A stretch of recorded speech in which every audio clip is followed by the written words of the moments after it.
So sometimes what some of us who are in the work will do is that we'll make ourselves wrong for something, or we'll tell a story about what something means about us if we experience any level of anxiety or anxious attachment or anything that you think you've already worked through or that you should have already worked through. You'll make yourself wrong. Or you'll want to deny it and push it away. Like, it isn't mine. This doesn't belong to me. This isn't who I am.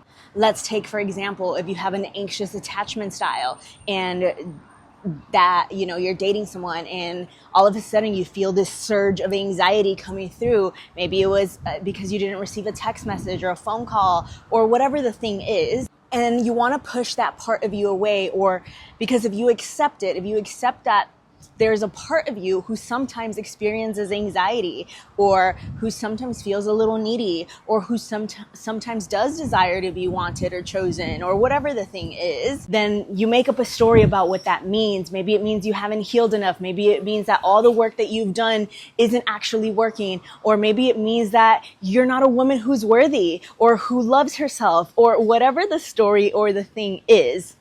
But pushing it away doesn't actually change anything. Wanting to avoid it, making yourself wrong, judging it or criticizing it doesn't actually make it go away.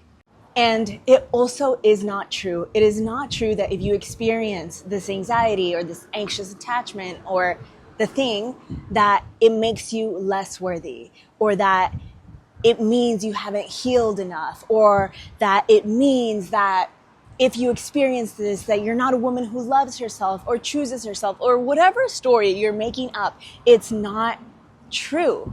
There's just this part of you that wants or needs something, needs some safety, needs some love, needs some compassion, and just needs to express itself in some way. So pushing it away, denying it, or making up a story about what it means about you doesn't actually make it go away.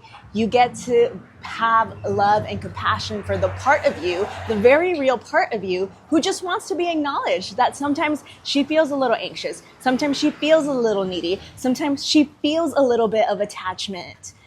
And loving that part of yourself this doesn't mean drop yourself. This doesn't mean abandon yourself. This means be with the part of you, the very real part of you that is feeling something right now and that is needing safety in this moment. Don't make yourself wrong for it. Don't make up a story about what it means about you.